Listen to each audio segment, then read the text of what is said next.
Excellences, Mesdames et Messieurs, chers participants et chères participantes, à notre conférence du Tiergarten, eh bien, au nom de la Fondation Friedrich Ebert, je vous accueille très chaleureusement en ma qualité de président de cette fondation.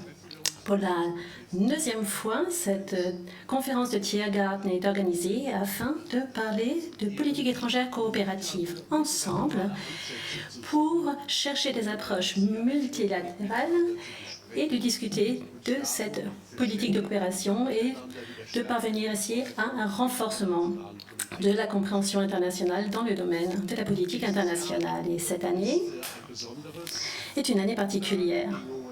Les conditions de cette épidémie corona fait que nous avons des discussions en direct. C'est la raison pour laquelle je vous remercie tout particulièrement d'être à disposition pour y participer. J'aimerais remercier également toutes les personnes qui participent à la réalisation technique de cette conférence, de sorte que dans 5 continents différents, nous ayons la possibilité de tenir cette conférence. Le fait est que nous pourrions dire que l'on parle de politique étrangère coopérative et de politique de sécurité, mais ce n'est pas la réalité dans ce monde. La réalité est bien différente. Oui, effectivement, force est de constater que l'on pourrait être désespéré lorsque l'on voit tous les revers que l'on subit dans la collaboration entre les peuples et le gouvernement.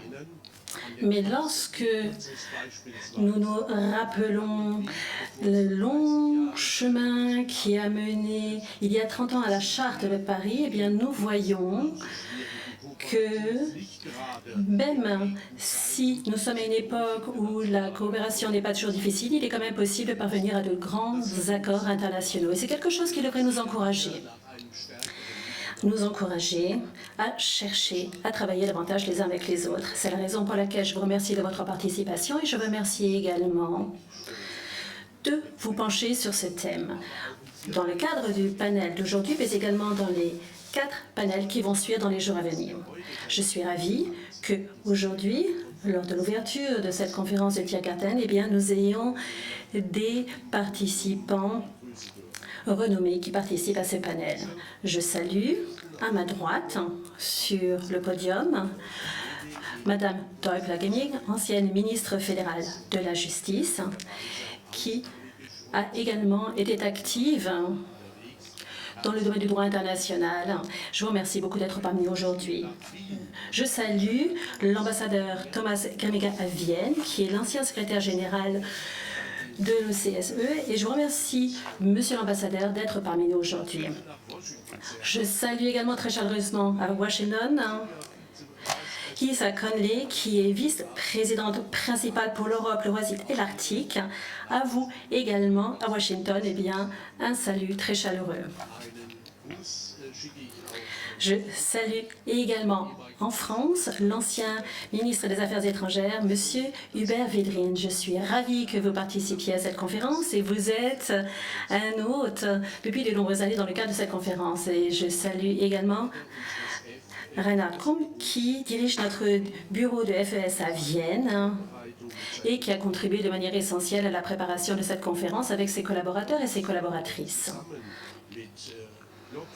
Et avec Globsec, notre partenaire de Bratislava, il a contribué à la préparation de cette conférence et également il a assuré la responsabilité de l'organisation et de la réalisation. Je suis ravie que pour animer ces séances, nous ayons une animatrice qui a une expérience internationale dans ses activités de journaliste parmi nous à Berlin. Je salue chaleureusement Christiane Hoffmann qui travaille pour le journaliste Der Spiegel en Allemagne. Je vous remercie d'être parmi nous et je vous remercie également de nous accompagner au cours de cette conférence. Il me reste également à vous remercier vous tous et à reconnaître votre engagement. Et je nous souhaite à nous tous des journées enrichissantes avec de nombreuses discussions marquantes. Merci à vous tous et je vous souhaite beaucoup de succès. De ma part également, je vous souhaite chaleureusement la bienvenue à cette conférence de Tiergarten très particulière ici à Berlin, mais également en de nombreux autres lieux comme M. Krobet vient de le présenter. Et avant de commencer, j'aimerais clarifier un certain nombre de points techniques. Le format en ligne complique bien entendu la participation que vous pourriez avoir à nos discussions en ligne. Mais nous avons mis en place un certain nombre de canaux.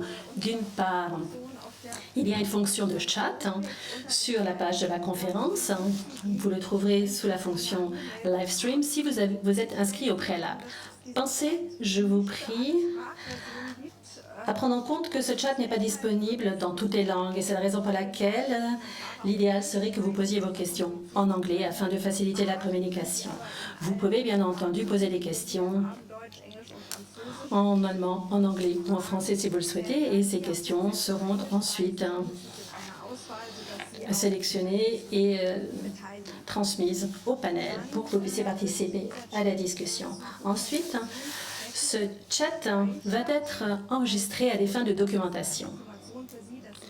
Donc, soyez-en informés au préalable, mais les questions qui vont être transmises au podium ne seront pas attribuées aux différentes personnes qui l'auront posées, elles ne seront pas nommées. Pour connaître la température en Europe concernant les différentes questions que nous allons apporter, nous avons préparé un mini-sondage. Vous avez la possibilité d'y participer. Ce sondage est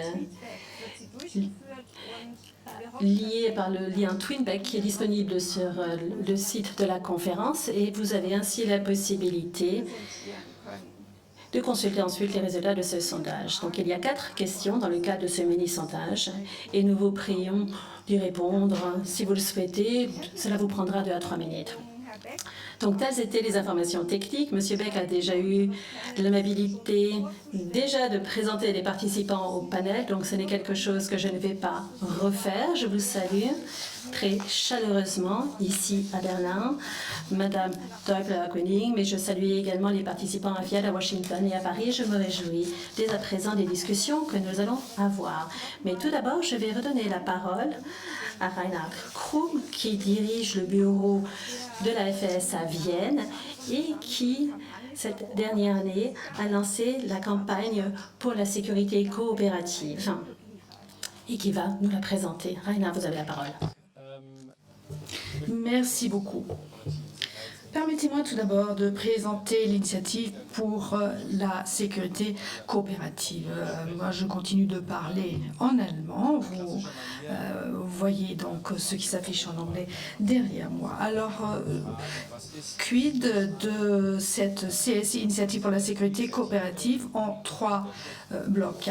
Alors, tout d'abord, c'est une initiative fondée sur la mauvaise situation sécuritaire que nous constatons en Europe en ce moment. Inutile d'en discuter.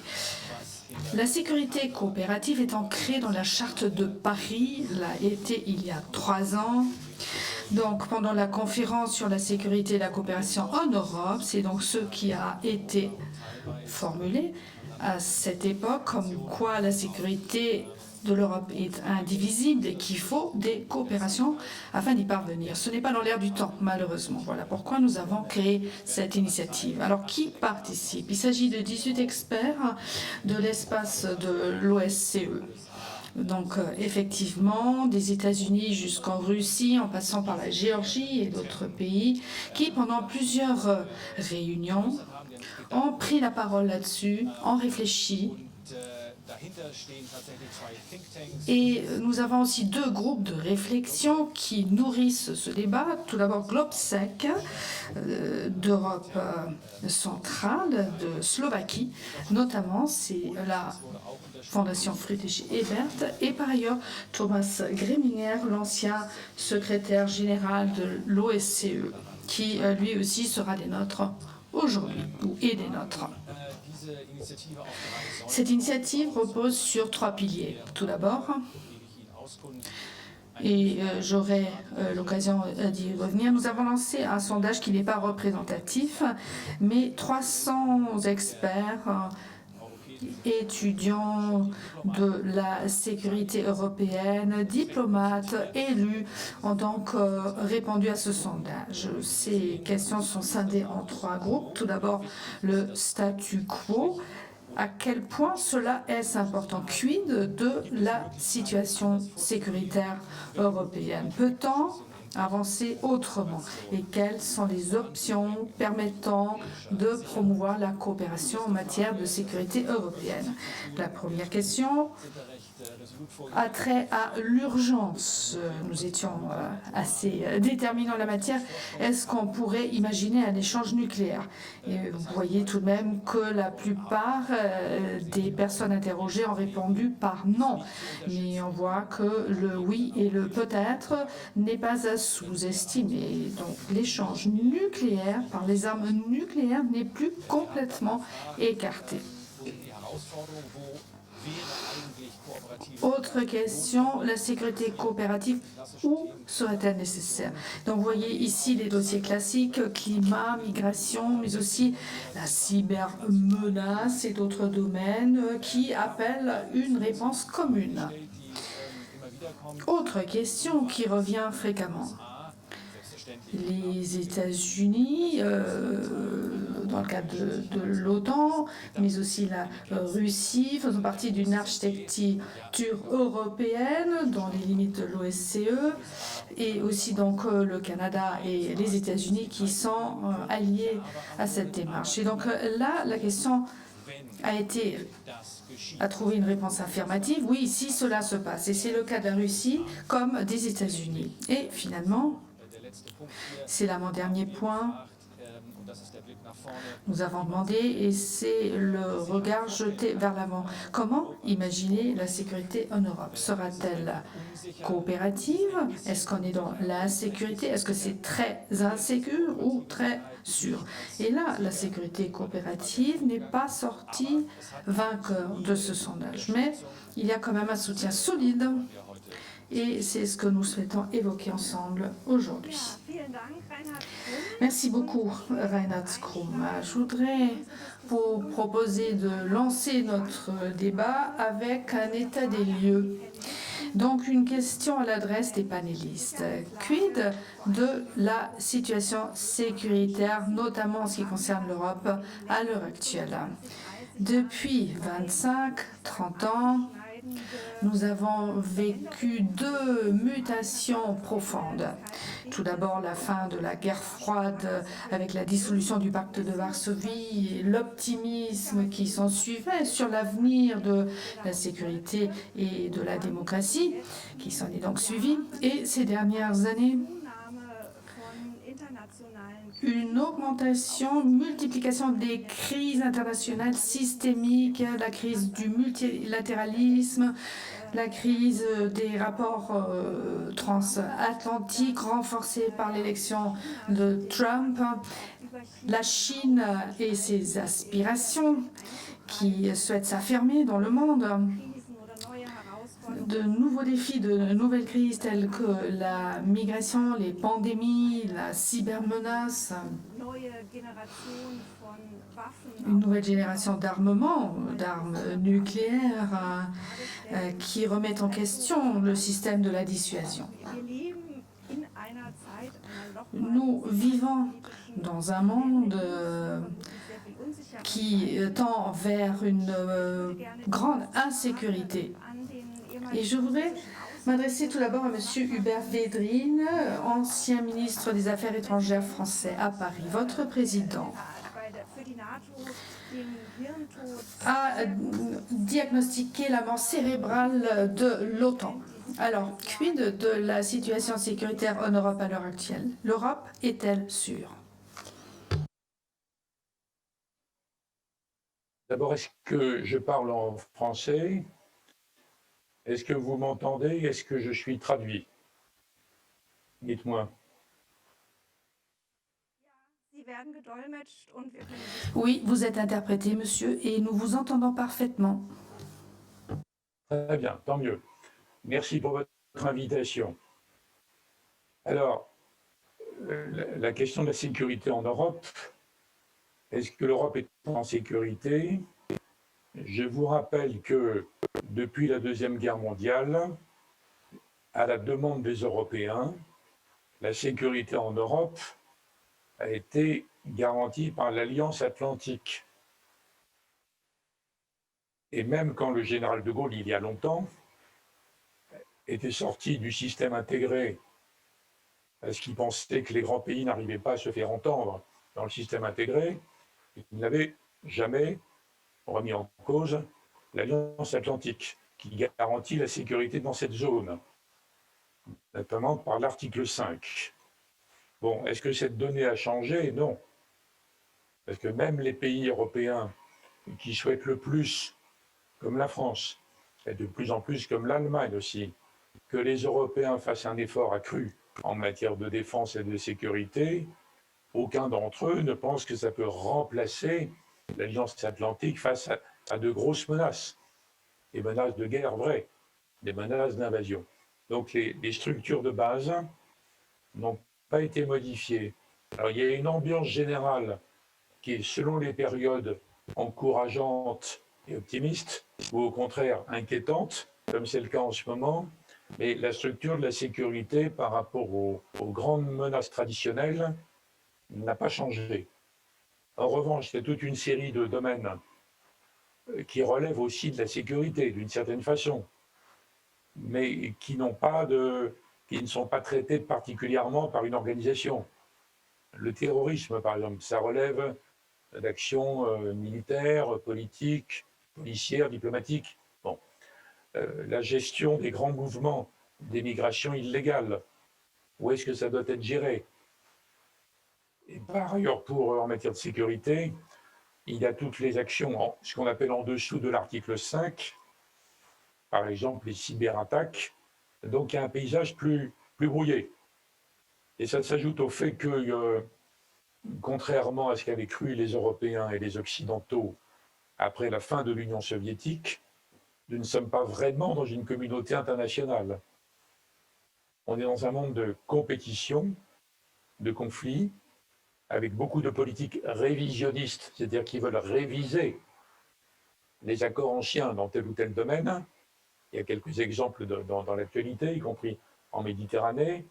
Donc, est-ce que dans cette zone, les principales puissances trouvent plus intéressant de coopérer que de s'affronter?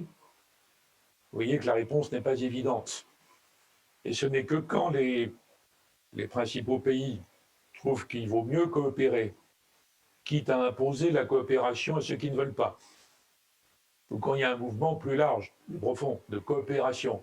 Dans ces cas-là, les pays arrivent à coopérer dans le cadre de l'ONU ou dans le cadre de l'OSCE, qui est encore plus adapté à cette question de la sécurité en Europe. Mais si les opinions publiques n'y croient plus, ou sont influencées par des gouvernements et des mouvements politiques qui pensent que ce n'est pas une bonne méthode, bon, on est exactement dans la situation actuelle, où on ne sait pas très bien, on voit bien ce qu'est devenu la politique russe, notamment à partir du 3e mandat du président Poutine. Avant, c'était assez différent. On voit bien ce que devient la politique turque. Il y a aussi la question chinoise, mais qui est plus lointaine. Et on ne sait pas très bien ce que va devenir la politique américaine. Donc, est-ce que le désir de coopérer pour trouver des solutions collectives aux grandes questions de la sécurité en Europe vont devenir majoritaires au jour où nous parlons, en septembre 2020, avec la gigantesque interrogation autour de l'élection du 3 novembre?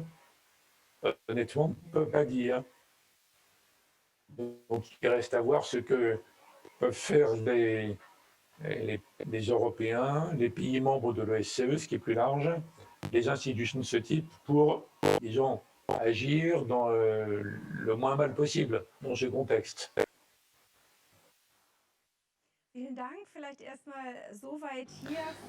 Merci beaucoup, Madame Conley-Washington à présent.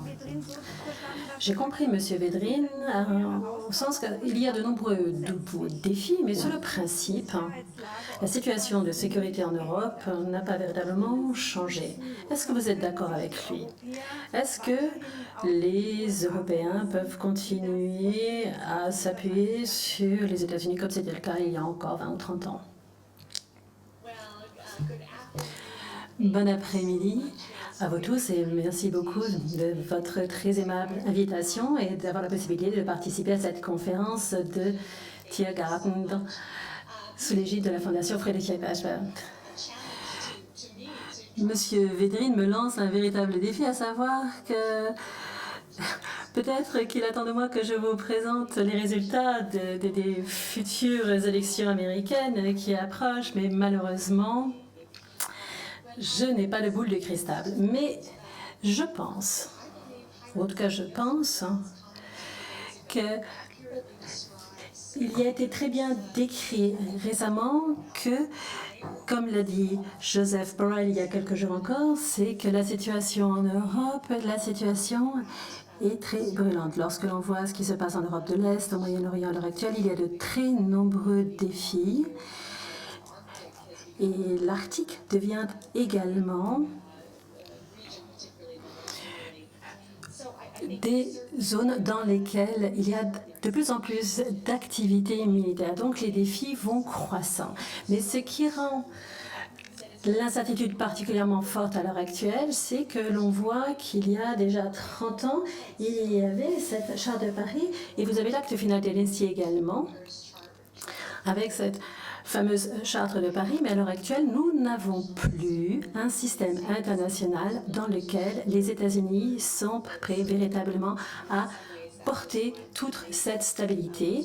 Et c'est la raison pour laquelle il est important d'avoir une forte collaboration avec l'Europe, comme ça avait été prévu dans la Charte de Paris. Et je pense que les États-Unis à l'heure actuelle ne comprennent plus stratégiquement quel est véritablement ce leadership dans le monde actuel. Et donc, en fait, il y a deux systèmes. Il y a le système que les États-Unis ont créé il y a à peu près 70 ans, un système fort d'alliance avec de fortes relations pour garantir cette stabilité internationale, avec des règles internationales. Et nous passons donc au système actuel dans le cadre où nous voyons qu'il y a un fort concurrent en Chine, mais on a l'impression que l'on a pris avantage, qu'on a abusé de nous, que la responsabilité n'est pas partagée, que nous ne sommes pas soutenus dans le maintien de ce système. Et c'est la raison pour laquelle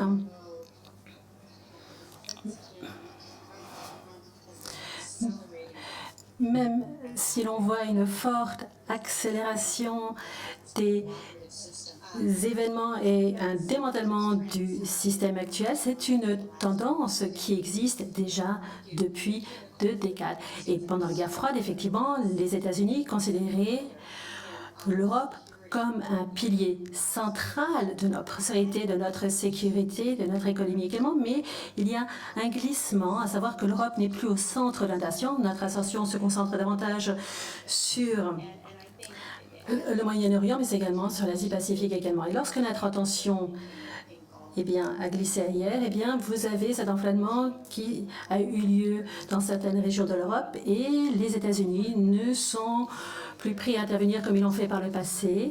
Et les États-Unis sont devenus un partenaire incertain à l'heure actuelle et c'est la raison pour laquelle on a l'impression que les élections à venir sont essentielles également, car il y a en fait une vision d'une part avec un retour des États-Unis à son ancien rôle, et c'est ce que le président Biden, on parle d'une restauration, en fait une réforme, et d'autre part la continuation du gouvernement de Trump avec un retour à l'isolation américaine. Donc vous avez parfaitement raison, et l'OTAN, bien entendu, a été prise quelque part entre ces deux mondes depuis 3 ans et demi. La frustration des États-Unis vis-à-vis de l'OTAN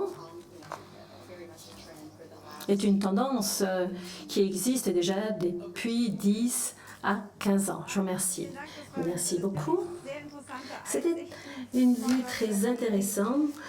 Madame Deubler-Melin, nous venons d'entendre dire que les États-Unis ne sont plus au centre, en fait, de la politique de sécurité des États-Unis qui sont déjà quelque peu incertains de leur rôle de leader dans le monde, Qu'est-ce que ça signifie pour l'Europe et sa sécurité?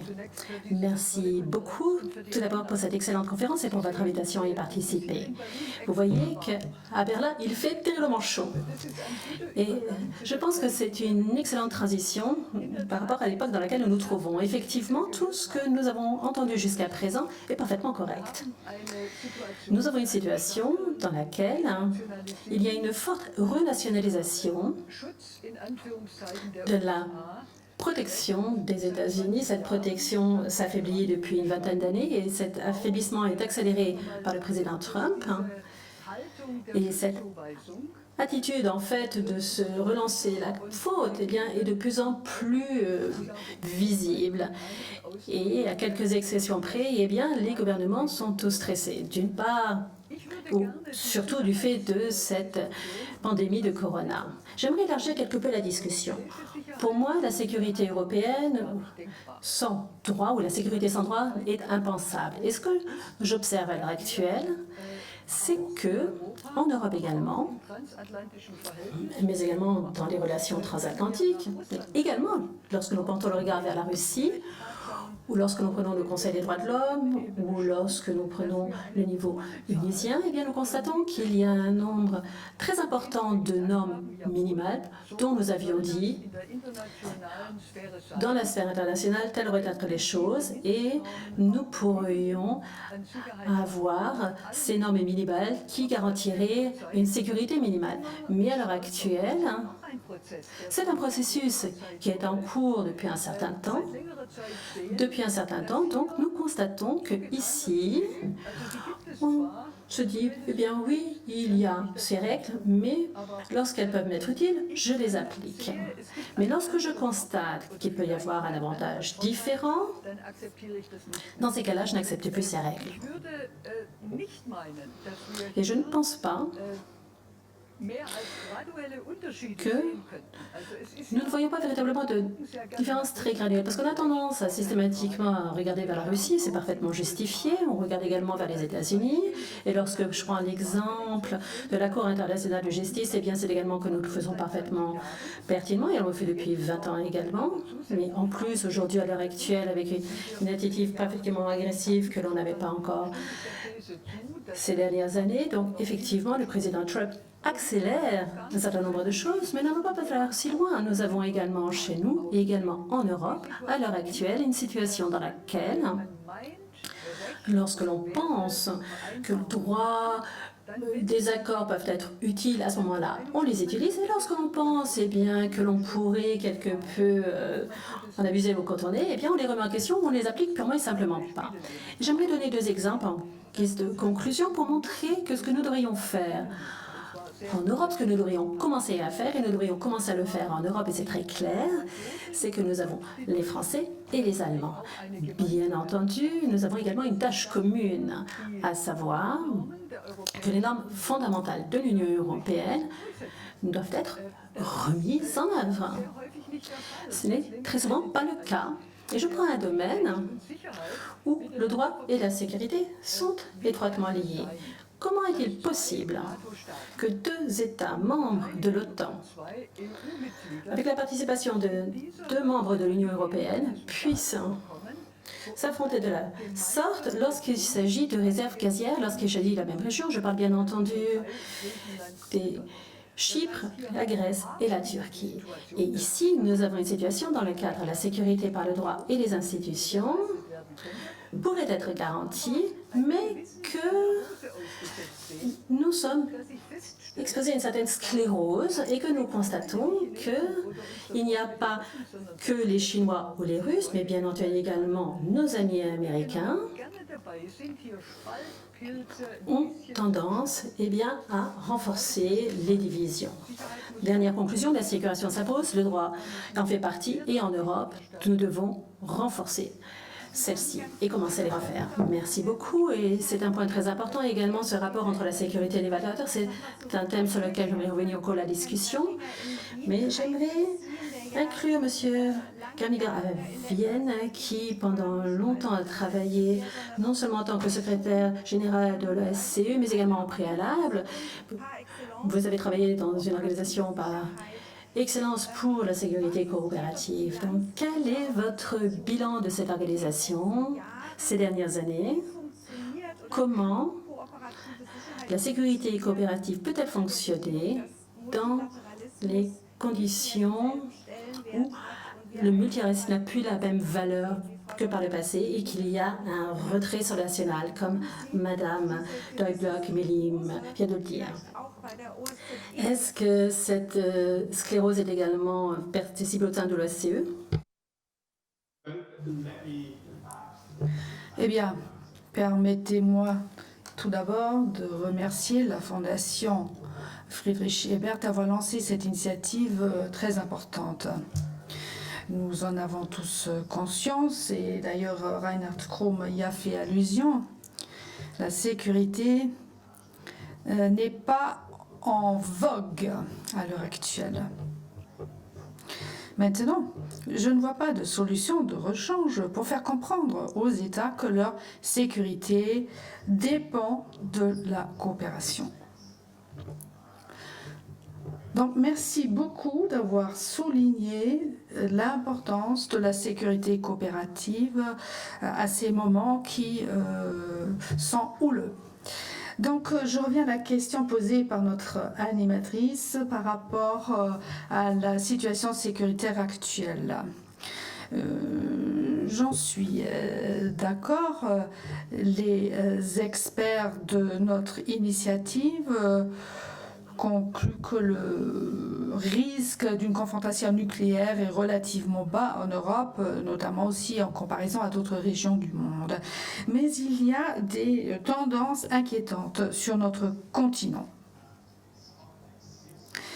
Le système complexe des accords de non-prolifération dans le domaine nucléaire et conventionnel a été créé depuis 3 décennies et malheureusement, ce système est en train de se déliter. En ce qui concerne donc le traité de non-prolifération, ou les États-Unis qui sortent du ciel ouvert, de Open Skies, le système donc qui nous a garanti la paix et la sécurité depuis 3 décennies est en train de s'effriter. Cela va de pair avec une détérioration massive des relations entre la Russie et l'Occident, la disparition de la confiance entre les principaux acteurs. Cela crée des risques à court et moyen terme et de gros risques à long terme. Permettez-moi de souligner de ces risques, donc une nouvelle course aux armements dans le domaine nucléaire et conventionnel, et d'autre part un risque accru d'incidents. Des incidents à terre, dans les airs, en mer, qui risquent d'aboutir à une escalade. Par exemple, un accident impliquant des avions, comme en Ukraine par exemple, ou encore une escalade après donc l'opération Snape de la Russie. C'est une polarisation qui intervient vu la méfiance qui règne et le manque de dialogue. Une nouvelle course aux armements constitue une perspective très dangereuse pour différentes raisons. Il y a les grands défis sociaux et économiques qui découlent de la Covid-19. Des fonds colossaux sont débloqués pour atténuer l'impact social et économique de la pandémie. Pour maintenir la paix, c'est bien à ce prix-là. Mais cela, évidemment, va drainer des ressources et on n'est pas à l'abri non plus d'une course aux armements.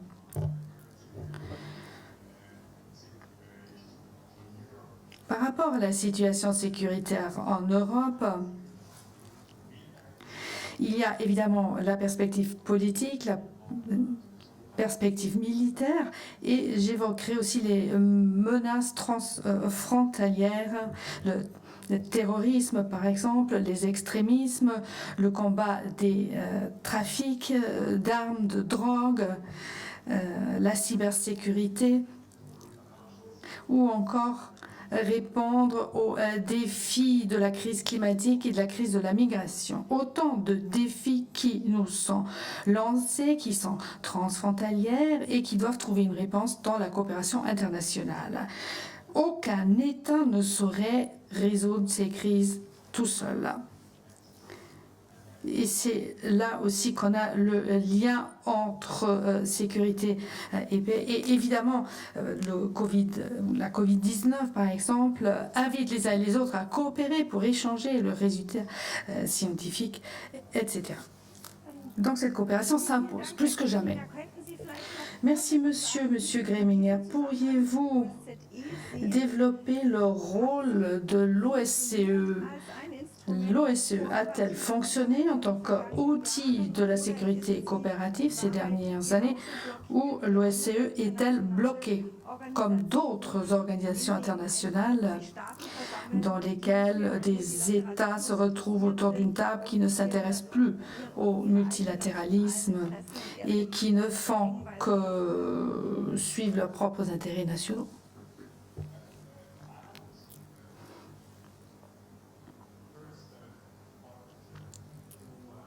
Tout d'abord, permettez-moi de souligner ceci. Les outils que l'OSCE propose à ses participants sont des outils qui vont évidemment de pair avec des engagements auxquels les États ont souscrit. Tout d'abord, évidemment, l'acte final de Helsinki en 1975 et évidemment également la Charte de Paris en 1990. Ce sont là des principes, des engagements souscrits qui restent en vigueur.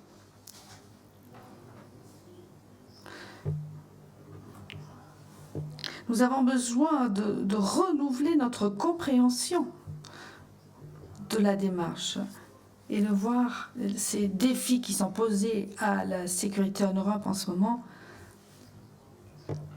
sur toile de fond de ces principes.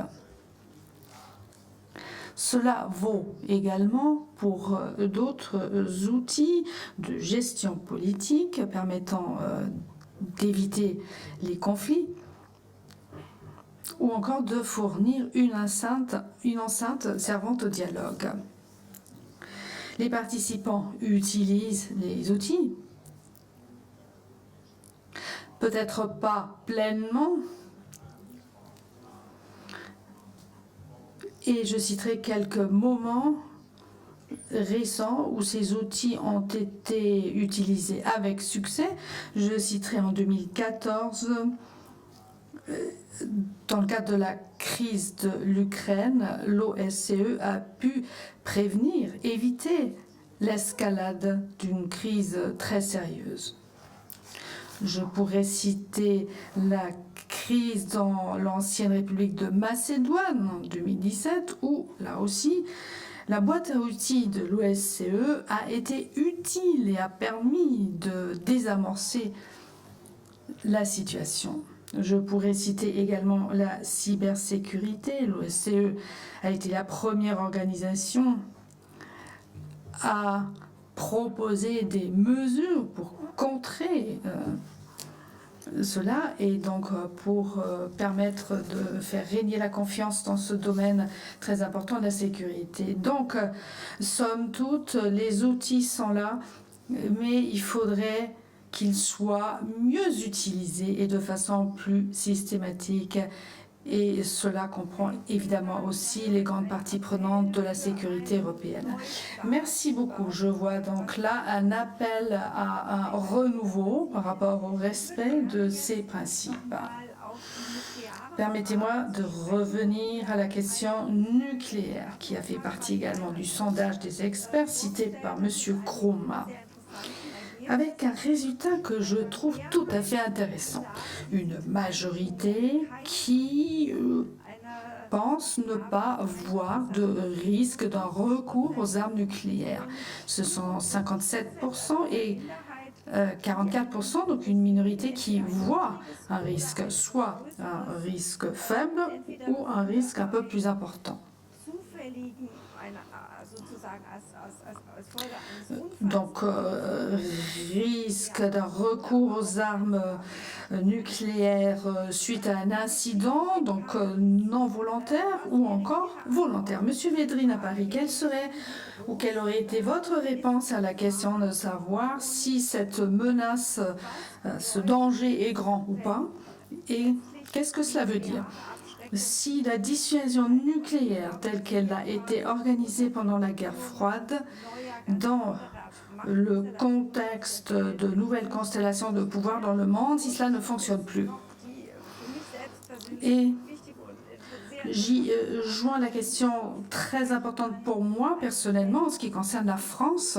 Si l'Europe ne peut plus s'en remettre à la protection nucléaire des États-Unis qu'elle a connue jusque-là, est-ce que pour la France, une européanisation de ces armes nucléaires serait envisageable?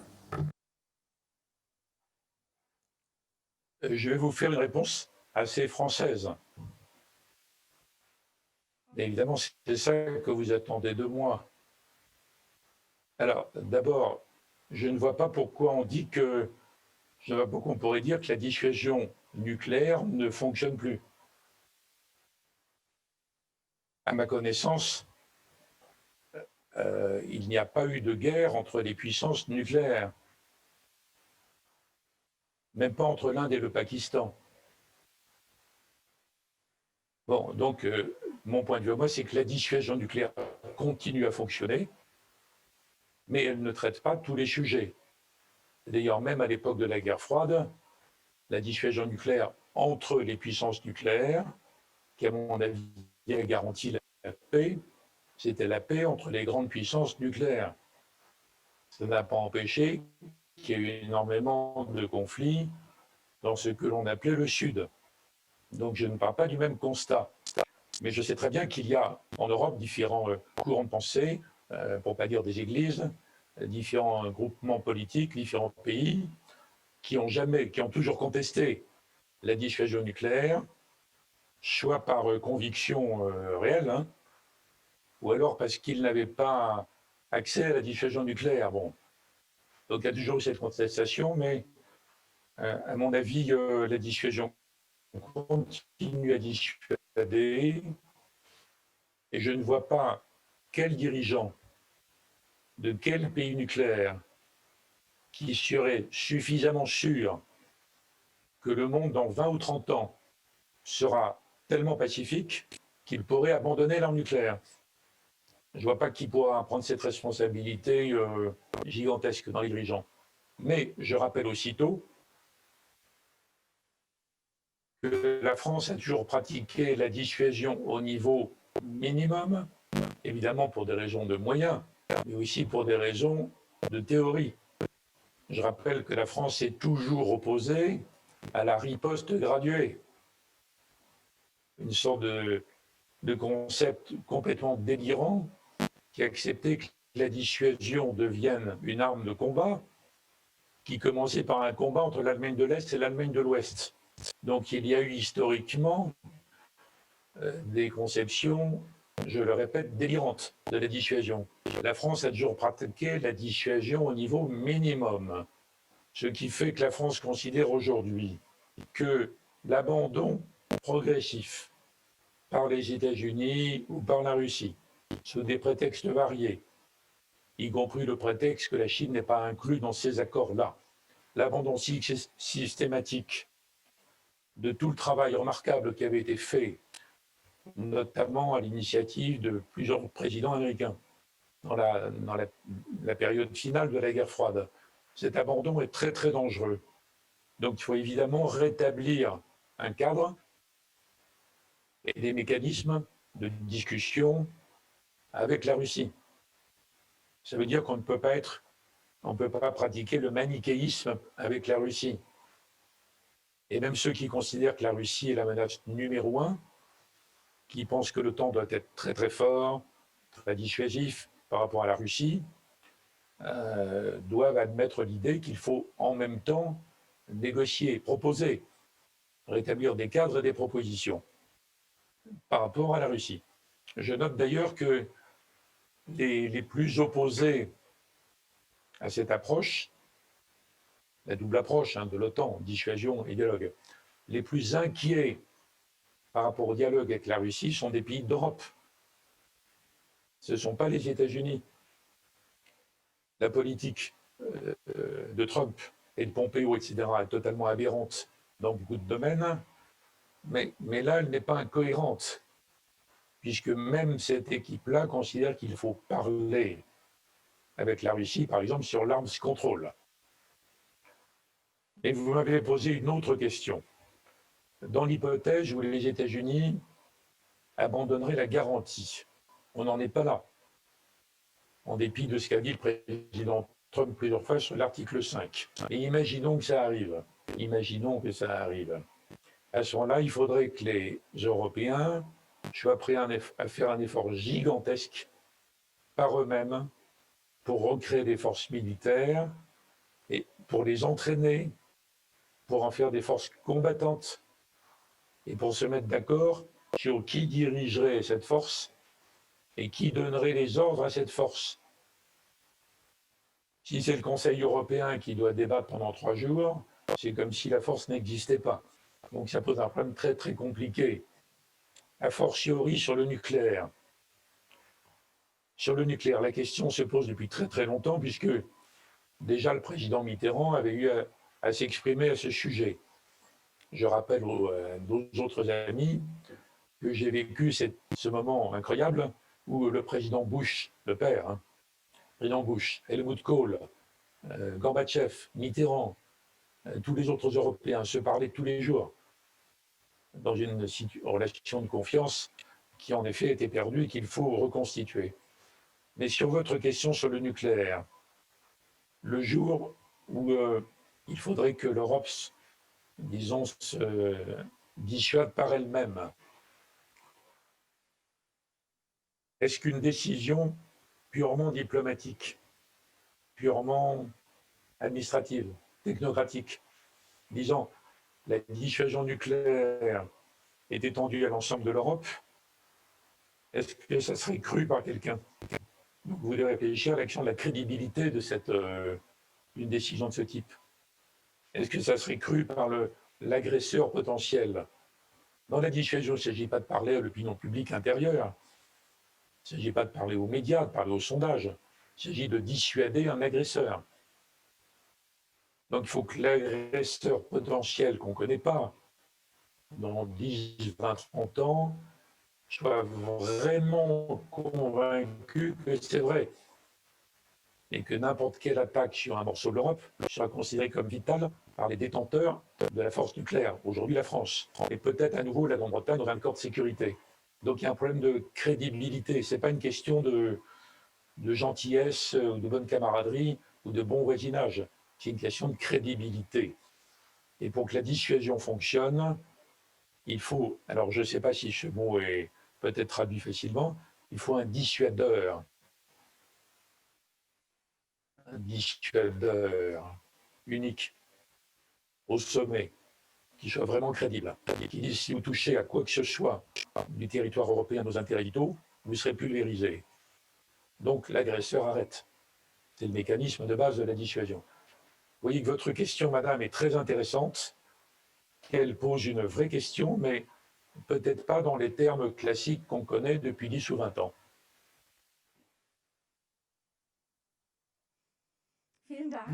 Merci beaucoup.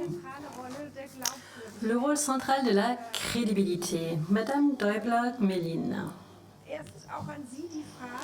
J'aimerais vous poser la question de savoir, ce conflit nucléaire, quelle est sa probabilité? Qu'est-ce que ça signifie concrètement pour l'Allemagne lorsque l'on dit que cette dissuasion telle que nous la connaissons est remise en question? Qu'est-ce que ça signifie pour l'Allemagne?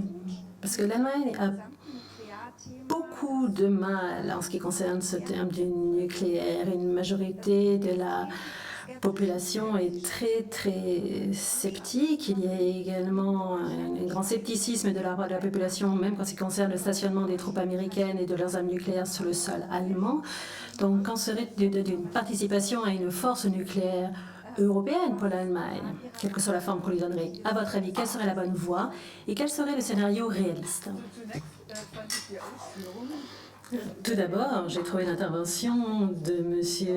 Védrine vraiment très inspirante. Parce que ce qui doit se passer, c'est que ces questions ne doivent pas uniquement être discutées dans les cercles diplomatiques, mais également être discutées par le grand public, par la société civile également.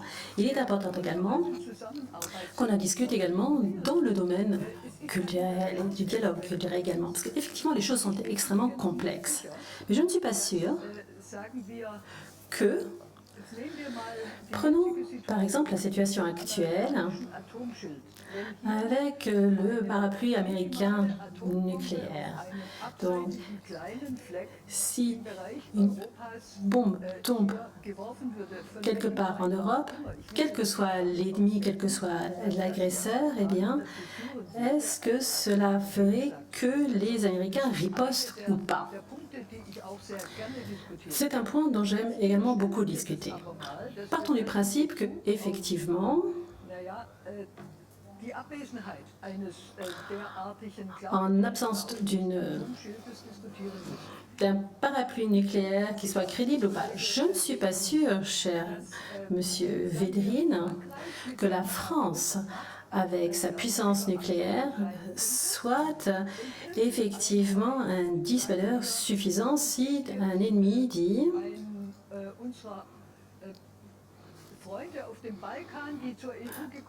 par exemple, nos amis des Balkans, par exemple, qui viennent d'adhérer à l'Union européenne récemment, ou je prends Chypre, ou par exemple, je prends également le bas de Württemberg, si telles étaient les cibles.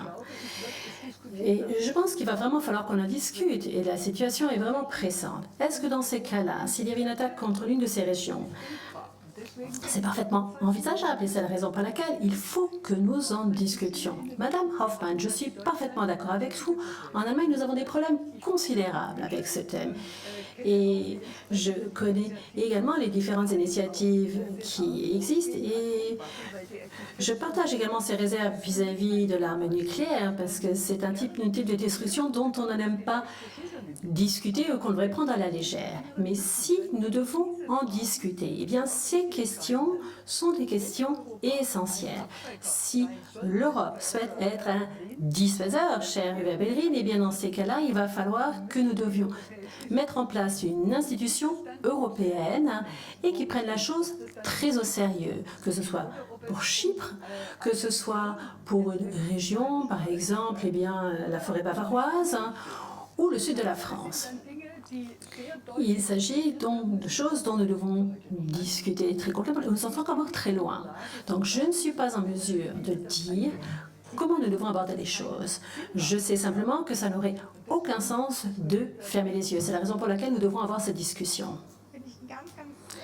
Oui, je pense que c'est un point très important. Mais avant de donner la possibilité à M. Védrine de répondre, j'aimerais envoyer cette question à Washington. Car vous l'avez également dit, si une région d'Europe est attaquée, eh bien l'article 5 s'applique. Le président Trump l'a remis en question à plusieurs reprises, verbalement, et c'est certainement important, bien entendu, dans ce type de situation. Est-ce que ce principe de crédibilité dans ce système de dissuasion, est-ce que cela fonctionne encore? Je peux parfaitement comprendre que le président Trump a considérablement érodé la confiance et la crédibilité dans la capacité ou la volonté des États-Unis à fournir un tel soutien à ses alliés. Et je vous assure que le gouvernement et le Congrès sont également convaincus que cette crédibilité et que cette garantie de sécurité existent encore à l'heure actuelle. Et je ne vois absolument rien dans les conversations menées à l'heure actuelle qui remettent en cause le fait que les États-Unis ne viendraient pas à l'aide de l'Europe. Mais j'ai parfaitement conscience que l'on se pose cette question Et c'est effectivement le défi auquel nous sommes confrontés à l'heure actuelle. Et si vous me permettez de revenir quelque peu en arrière pendant un instant, je pense que l'architecture de contrôle des armes est l'exemple parfait d'un besoin désespéré de réforme institutionnelle, car nous avons vu qu'à l'exception du nouveau traité START, eh bien, la majorité des interventions pour le contrôle des armes qui étaient prises dans les années 1980-1990 ont complètement disparu. De sorte que nous avons vraiment besoin de manière désespérée à l'heure actuelle de redévelopper cette architecture de contrôle des armes. Les Russes sont un élément central, bien entendu, ici, mais la raison pour laquelle nous avons un défi ici, c'est également parce que les Chinois doivent également participer et également à des mesures de confiance qui soient transparentes. Et vous avez cette approche de l'OSCE qui est très important. Il est important également qu'il y ait donc ces mesures de conscience qui soient mises en place également. Et bien entendu, vous avez cette infrastructure qui est en train d'être complètement démontée, mais il est important de la reconstruire. Et nous avons besoin de nos partenaires européens et asiatiques également pour aider à reconstruire une architecture de contrôle des armes moderne. Car pour reprendre ce que M. Vedrim a dit, eh bien, davantage de pays cherchent à acquérir l'arme nucléaire pour protéger leur survie. Et ce qui me préoccupe tout particulier lorsque j'observe ce qui s'est fait à l'heure actuelle, c'est que la conception de la survie russe peut être quelque peu différente et c'est la raison pour laquelle il est important que nous ayons une conversation, et ce de manière très urgente, lorsque l'on prend également la conférence des révisions des prochains traités. Je pense que nous pensions souvent que c'était un acquis et je pense que nous avons peut-être eu trop confiance dans notre capacité de dissuasion et je pense qu'il est important de reconstruire et ce immédiatement cette architecture en incluant les nouvelles armes, les aspects cyber également et l'espace. Et c'est important que nous fassions et je pense que c'est un thème urgent et nos partenaires européens doivent participer à cette conversation. Merci beaucoup. Il s'agissait beaucoup d'informations, de nombreux thèmes également qui viennent d'être abordés. Monsieur Vedrin, est-ce que vous souhaitez rebondir directement à ce que Mme Daimler-Gemli vient de dire, ainsi que Mme Collet ont réagi à votre intervention? Je veux bien répondre, mais est-ce que vous pouvez résumer en 2 mots parce que le son n'était pas bon à ce moment-là. Donc j'ai entendu des morceaux. Enfin, je peux faire un commentaire, mais si vous me dites en 1 minute ce qui s'est dit, c'est mieux.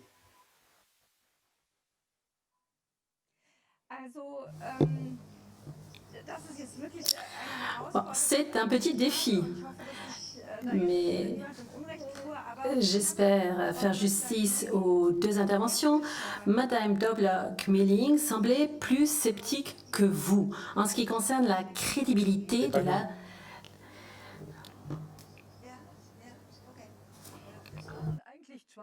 En fait, il y avait 2 ou 3 points. Est-ce que vous me comprenez, Monsieur Vedrim? Est-ce que vous m'entendez, Monsieur Vedrim? Oui, allez-y, oui.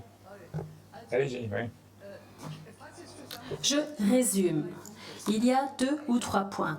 D'une part, je doute qu'aujourd'hui, la dissuasion de la part des Américains fonctionnerait s'il s'agissait, dans les yeux du gouvernement américain, de parties moins importantes de l'Europe. Deuxièmement, j'ai dit que je ne suis pas sûre que la France puisse être un dissuadeur crédible. Et je pense que si l'Europe souhaite être un dissuaseur convaincant, cela ne pourra se faire que par des institutions européennes. Mais mon argument principal est que ce que vous avez dit est très important et que je pense que ces questions doivent être discutées dans le public, avec le grand public et ce davantage que nous l'avons fait par le passé. Parce qu'en Allemagne, on ne fait pas assez, et dans l'Europe non plus. Et je comprends ce scepticisme, car personne ne souhaite discuter de sa destruction éventuelle, et il est important d'avoir conscience que cela de le transférer à une instance supranationale serait également très difficile. Mais je ne sais pas encore comment nous pourrions le faire. Mais je pense qu'il y aurait une première étape, ce serait de commencer, de discuter vraiment très largement, comme nous sommes en train de le faire, entre nos voisins français, mais également nos autres voisins, mais également entre Allemands, vu les très grandes différences qui existent en Europe. Est-ce que vous m'avez entendu? Oui, oui, oui. Je vais répondre. Alors, premier point, ce n'est pas votre question immédiate, mais j'ai entendu parler tout à l'heure de prolifération.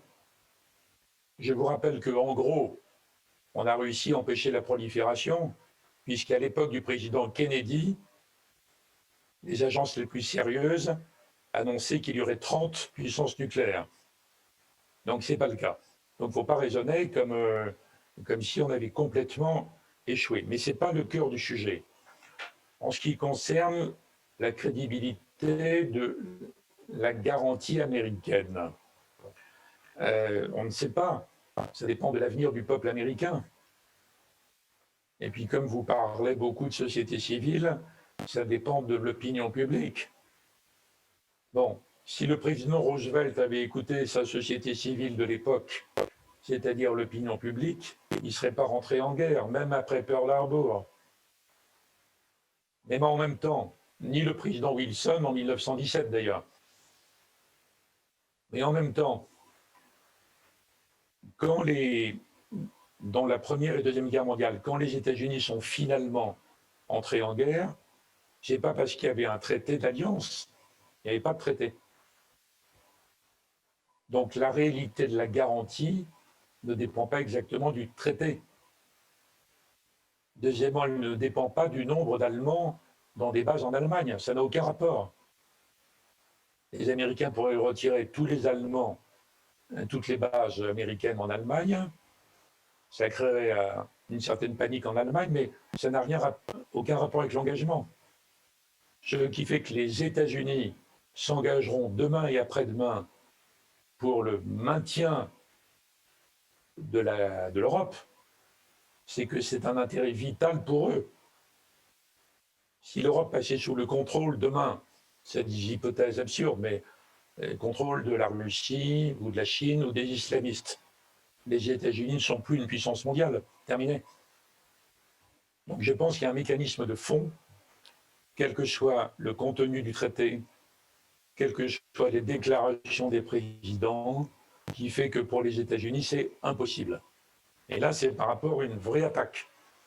Évidemment, la question se pose sur ce qu'on appelle les menaces hybrides. Si c'est une influence qui s'exerce sur un petit pays périphérique, la question se pose, d'où l'intérêt de la clarification de l'application de l'article 5. Mais je voudrais rappeler ces éléments sur la nature de la crédibilité américaine. Bon. Deuxièmement, en ce qui concerne la France, j'ai rappelé tout à l'heure que ce n'est pas une question française. C'est une question de crédibilité du dissuadeur. Quand vous dites, madame, que la France ne serait pas assez crédible, c'est possible, hein. C'est un sujet très compliqué, mais je voudrais rappeler que ça n'a pas de rapport avec le nombre, en fait. Pour dissuader efficacement, on n'a pas besoin de détruire un pays 20 fois de suite. Pourquoi il y a des arsenaux nucléaires extravagants aujourd'hui? Ils sont beaucoup moins forts qu'en 1990, mais quand même, ils sont très forts. Les arsenaux russes, américains sont 10 fois plus forts que l'arsenal français ou anglais ou autre. Bon, ça ne sert à rien, c'est parce qu'il y a eu des complexes militaro-industriels aux États-Unis, rappelez-vous Eisenhower, et en Russie, et qu'ils ont fabriqué sans arrêt des missiles supplémentaires en disant que l'autre était en avance. Bon, mais on n'a pas besoin de ça pour dissuader. Si un pays, la France, ou dans votre hypothèse, peut-être un jour l'Europe, a quelques armes nucléaires, un minimum, pour menacer les agresseurs potentiels d'anéantissement, c'est suffisant pour dissuader. Il n'y a pas de lien, on ne peut pas raisonner comme dans les domaines conventionnels. Donc, si la France n'est pas crédible demain dans votre scénario, ce n'est pas parce qu'elle n'a pas assez de missiles et d'armes nucléaires. C'est parce qu'on ne sait pas comment résoudre la contradiction dans le système européen au sein de ce que Jacques Delors appelait la fédération d'États-nations. On ne sera jamais dans un système complètement fédéral. Donc il n'y aura jamais une autorité centrale unique qui ait la décrédibilité de jouer avec la vie et la mort. Cela dit, en matière de dissuasion, il ne s'agit pas de réfléchir sur notre disparition, c'est l'inverse. Il s'agit de réfléchir sur ce qui garantit notre survie. Donc la paix, donc la liberté. Donc c'est tout à fait l'inverse. Donc c'est un sujet très compliqué. Il me semble qu'il est très dur à aborder, puisque en France, on en parle beaucoup, mais de façon assez routinière, en fait. C'est classique. Et en Allemagne, c'est presque impossible. Parce qu'en Allemagne, excusez-moi de le dire comme ça, mais il y a une phobie absolue sur le nucléaire, y compris le nucléaire civil aujourd'hui, qui est quand même moins pire que le charbon. Bon. Et je pense que ça remonte à ce que j'ai raconté sur la riposte graduée dans les années 60. Ce concept de la riposte graduée que les Américains ont imposé à l'OTAN après le départ du général de Gaulle et qui supposait l'hypothèse d'une bataille nucléaire avec des armes nucléaires à moyenne portée entre les deux Allemagnes. C'était une hypothèse monstrueuse. Et on peut très bien comprendre en termes de psychologie des peuples pourquoi ça entraînait une sorte de rejet viscéral de l'ensemble de ce qui est nucléaire par les Allemands. Bon. Et moi j'ai participé à des centaines de colloques dans ma vie, j'ai constaté que c'était très difficile de discuter de ces questions. C'est pour ça que je suis très intéressé par l'échange d'aujourd'hui. Et qu'en général, les autres pays d'Europe considéraient que le point de vue français était une sorte de point de vue, comment dire, un peu nationaliste français. Ce n'est pas le cas, c'est lié à la nature de l'arme, en fait. En tout cas, je ne veux pas poursuivre parce que je pense que tout le monde a compris ce que je voulais dire, mais je suis entièrement d'accord avec l'idée qu'il est temps d'en parler et que même si un vrai retrait américain, à mon avis, n'est pas pour demain, il n'empêche. C'est un sujet tellement important, vital et délicat à aborder que je soutiens complètement la proposition consistant à dire que le moment est venu d'en parler.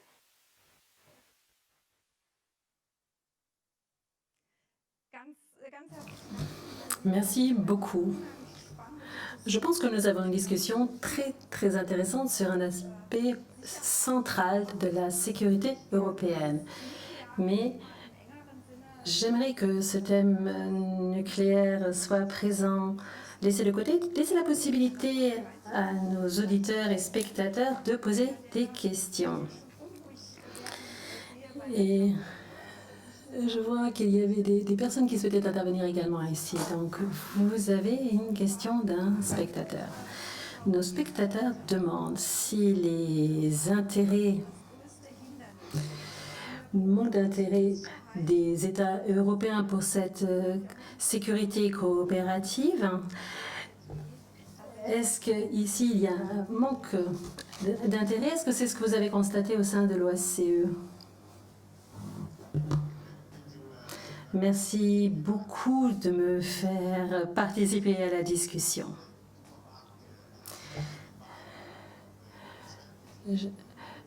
J'aimerais me pencher sur le thème du contrôle des armes, mais au-delà des armes nucléaires. Et je suis parfaitement d'accord pour dire que notre système de contrôle des armes doit être réformé. Vous avez parfaitement raison et il est vraiment nécessaire de procéder à ces réformes. Les réformes des 15 dernières années ne suffisent pas. C'est un défi considérable à relever en période de confrontation, en période au cours desquelles il y a un manque de confiance vraiment profond entre les différents acteurs. Mon appel est le suivant. Il faut commencer par préserver ce que nous avons et ensuite réformer les choses. Il faut gérer les attentes également pour savoir qu'est-ce que l'on peut réaliser, dans quel cadre temporel, à quelle perspective temporelle. Et il est important d'inclure les acteurs de sécurité clés pour qu'ils participent à ces différents accords. Mais c'est quelque chose qui va prendre du temps. Il faudrait que nous soyons prudents. Et il ne faudrait pas détruire les derniers éléments existés de ce système de contrôle des armes que nous avons construit au cours de ces 30 dernières années et qui nous a apporté une stabilité certaine. Pour revenir à la question à présent posée par le public, je pense que le fait est que c'est la tâche d'une organisation telle que la nôtre, l'OSCE, d'identifier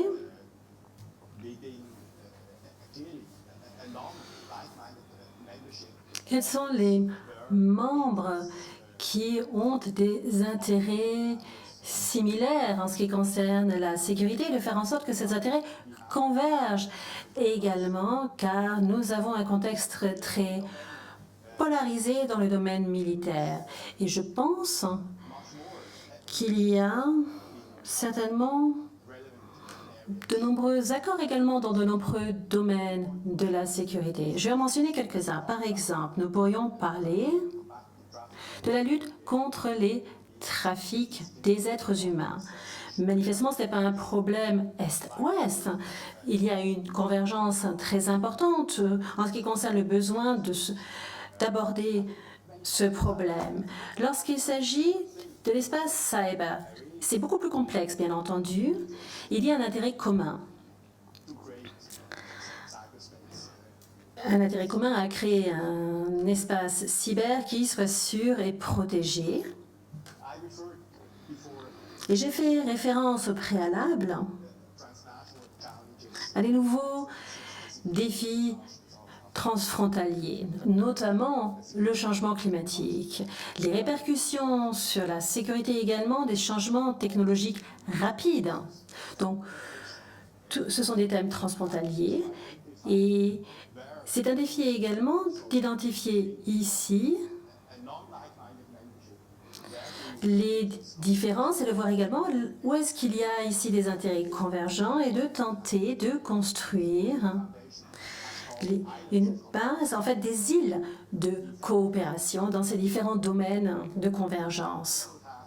Je pense que cela nous permettrait d'atteindre deux objectifs. D'une part, cela permettrait de trouver des réponses communes à des défis de sécurité actuels et d'autre part, cela nous aiderait également progressivement à reconstruire la confiance perdue au cours de ces dernières années. Et j'ajouterai immédiatement, bien entendu, qu'il faudrait que cela soit réalisé en tentant de résoudre les conflits que nous avons en Europe, mais je suis convaincue que de tenter d'identifier ces zones de convergence d'intérêts dans une communauté où il peut y avoir des dissidents, eh bien cela permettrait d'avoir une façon d'aller de l'avant et ce serait vraiment la voie que je propose de suivre. Je pense que c'est une réflexion très intéressante à savoir ces îles de coopération. Madame Doiblock-Mellin, cela correspond également à la question que je souhaitais vous adresser. À savoir que nous avons jusqu'à présent la sécurité en Europe qui a souvent été vue en association avec les valeurs occidentales. L'OTAN a souvent été également comprise par ses membres comme une communauté de valeurs également, même s'il n'a pas toujours été le cas et même si des fois, en ce qui concerne la Turquie, on a tenté de voir les choses quelque peu en rose. Mais bon, c'était quand même une conception fondamentale. Comment est-ce que cette sécurité coopérative dont M. Krum a parlé, dont M. Gremlinger a également parlé à l'instant, comment l'imaginer? S'agit-il d'une sécurité que nous ne pourrions qu'avoir avec des démocraties occidentales qui ont les mêmes conceptions, ou est-ce que c'est une sécurité avec des îles de coopération qui se feraient ou qui seraient construites ou conçues avec des États qui ont des formes autoritaires et qui ont éventuellement des systèmes de valeurs complètement différentes que l'Occident. en tout cas l'Occident actuel. C'est une question pour laquelle nous aurions besoin peut-être d'un peu plus de temps, en tout cas au moins un atelier complet. Donc je vais tenter de vous donner quelques mots-clés. Et je vais parler lentement pour qu'on n'ait pas l'impression que je parle de chiffres alors que je ne le fais pas. Les traités dont nous venons de parler, que ce soit l'OSCE, mais également les contrats de contrôle d'armement,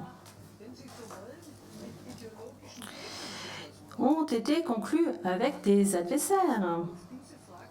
Mais concernant ces traités-là, on les a conclus avec des adversaires, notamment ces traités de non-prolifération. Et les méthodes que nous avons utilisées avaient déjà été envisagées, mais c'est une méthode qui ne peut pas être appliquée partout.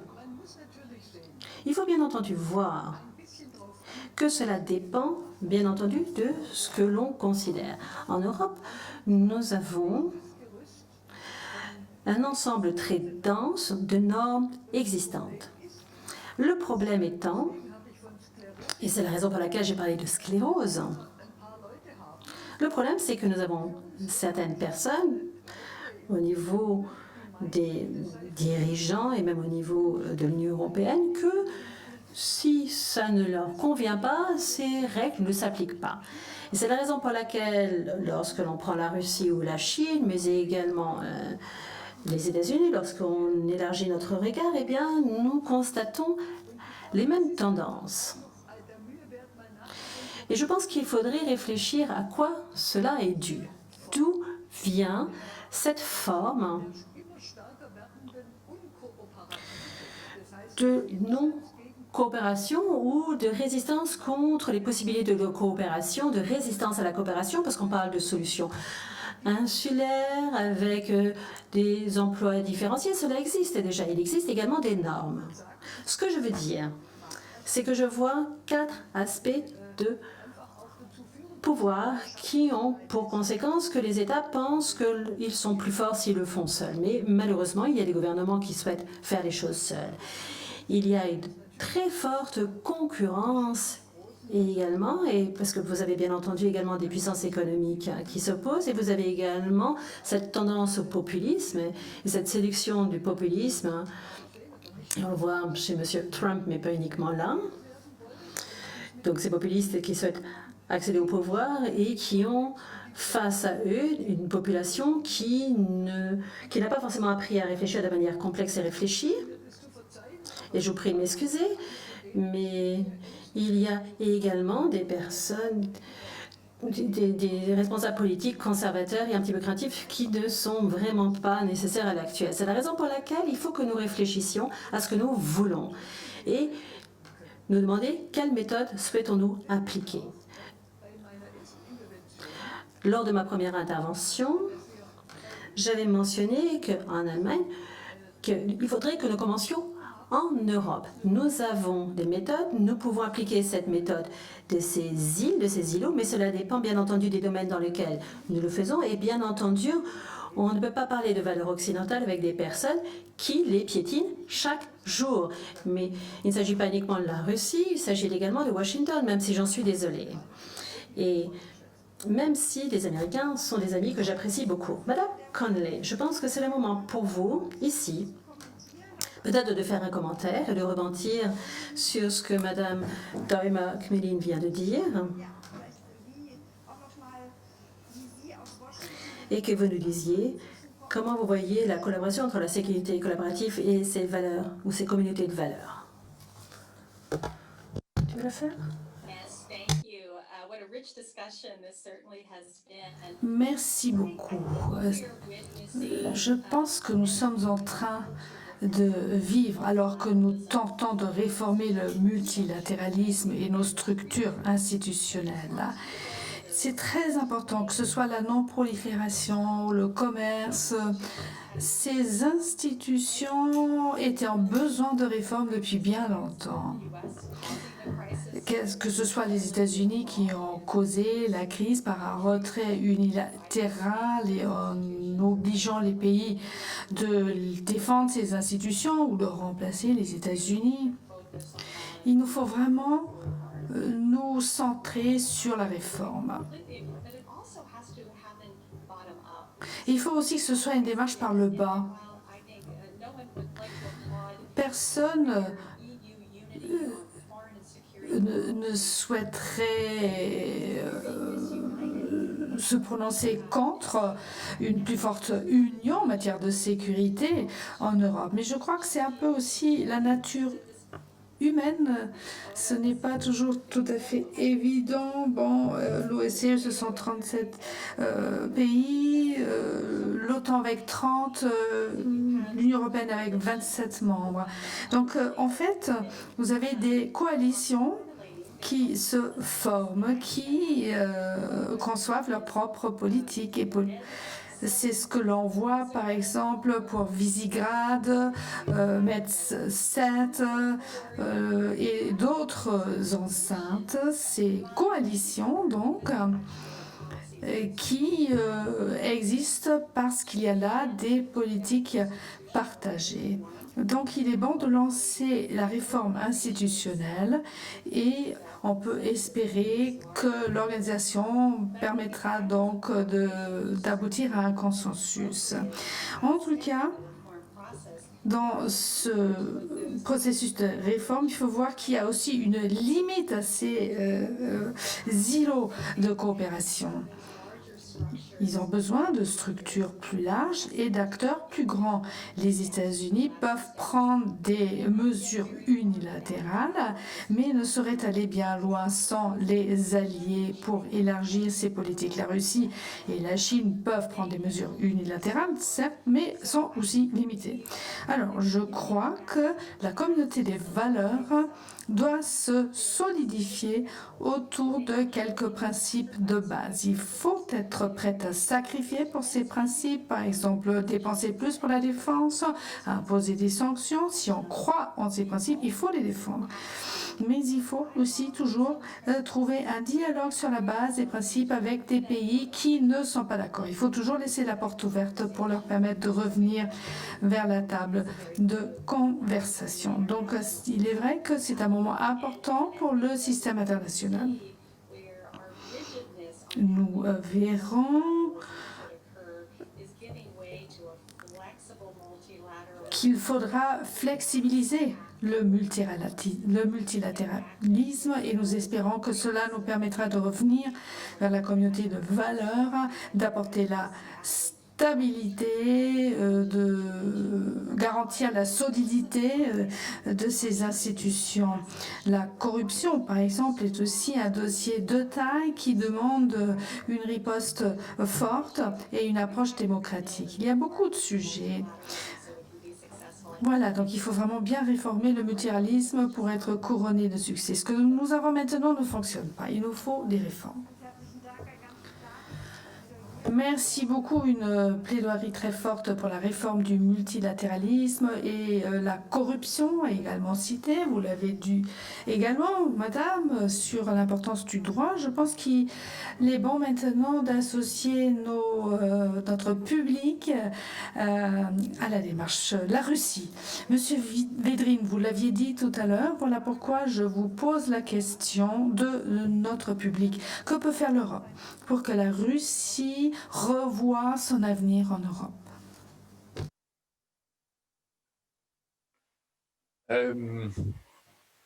Est-ce que vous me permettez une seconde de commentaire sur le multilatéralisme avant que je vous réponde sur la Russie? Bien sûr. Bien sûr. D'accord. Moi, je suis tout à fait d'accord qu'il faut revivifier le multilatéralisme, c'est-à-dire convaincre l'ensemble des gouvernements qui pensent que ça n'a plus d'intérêt de coopérer et qu'ils atteindront mieux leurs objectifs par des politiques, disons, unilatérales. D'ailleurs, entre parenthèses, les États-Unis ne deviennent pas isolationnistes, ils redeviennent complètement unilatéralistes. Mais pour réussir à convaincre les uns et les autres de coopérer à nouveau, dans des domaines qui ont été évoqués, mais on peut partir de l'évidence, c'est-à-dire de coopérer mieux contre les pandémies du futur, par exemple. Il ne faut pas idéaliser le multilatéralisme. Parce que la façon dont on en parle aujourd'hui, on fait comme si le multilatéralisme était pratiqué d'une façon merveilleuse par tout le monde, notamment depuis 1992, mais c'est pas vrai. Si les États-Unis avaient été multilatéralistes, ils n'auraient pas détruit Bretton Woods en 1971. Ils n'auraient pas une politique de sanctions unilatérale extraterritoriale. Ils sont la négation absolue du droit international. On pourrait prendre chacun des pays, y compris la France d'ailleurs. Aucun pays n'est complètement multilatéraliste, ça n'existe pas. Peut-être la Suisse. Donc il faut le relancer, le rétablir, mais d'une façon crédible, sans imaginer un monde qui n'a pas existé. Donc il faut trouver des sujets dans lesquels on fera apparaître que les approches actuelles nationalistes à court terme, isolationnistes ou unilatéralistes ne fonctionnent pas. Bon. D'autant que le populisme n'est pas un virus féroce qui a attaqué un système qui marchait très bien. Ce qu'on appelle le populisme, c'est que les classes populaires, puis les classes moyennes, ne croient plus au discours global sur la mondialisation, la coopération, la communauté internationale, l'Europe, etc., etc. Donc il faut s'attacher aux raisons de ce décrochage. Je réponds quand même sur la question russe. Mais j'en ai dit un mot tout à l'heure. Je pense qu'il ne faut pas être manichéen. Même après la fin de l'Union soviétique, la Russie est restée russe, on va dire. C'est-à-dire quelque chose de particulier, d'original, qui n'est pas l'Europe, qui n'est pas l'Occident, qui n'est pas l'Asie non plus. Et je pense que même si on est en désaccord sérieux avec beaucoup d'aspects du régime russe, même si on condamne des tas de comportements, d'agissements, par réalisme à long terme, je pense qu'il faut maintenir un équilibre entre la fermeté, la dissuasion et d'autre part le dialogue, la discussion. D'autre part, par rapport à la Russie, nous en Occident, nous ne devons pas être uniquement dominés par l'émotion immédiate. J'ai détesté Poutine à 100%, ce n'est pas une politique ça. On doit penser à la Russie de l'avenir. Les relations entre l'Europe et la Russie, l'Occident et la Russie, dans 10 ans, dans 20 ans, dans 30 ans. Donc moi je suis très pour une politique plus réaliste. Et d'ailleurs je remarque que à la grande époque de la guerre froide, lors des grands accords de désarmement que nous avons cités, plusieurs d'entre nous, les accords ont été passés alors que l'Union soviétique était beaucoup plus dangereuse que la Russie d'aujourd'hui. 10 fois plus forte, beaucoup plus agressive, dirigée de plus en plus avant Gorbatchev par des vieillards dangereux. On a eu confiance en nous. On a été capable de bâtir de grands accords. Donc aujourd'hui, il ne faut pas que l'Occident se comporte comme s'il avait perdu la guerre froide, en étant terrorisé par le moindre tentative de dialogue avec la Russie. Il faut avoir confiance en nous. Alors après, il faut proposer des choses concrètes, mais la priorité, on l'a dit, la priorité, c'est de rétablir en Europe, avec les Russes, un cadre et un processus sur la maîtrise des armements et la maîtrise des enchaînements dangereux. Après, on peut ajouter d'autres sujets de coopération en commun, qu'ils soient énergétiques, écologiques, spatiaux, etc. Mais moi, c'est comme ça que je pense qu'il faut prendre la question russe. Et dans ce cas-là, on retrouve l'utilité extraordinaire d'enceintes comme l'OSCE, entre autres.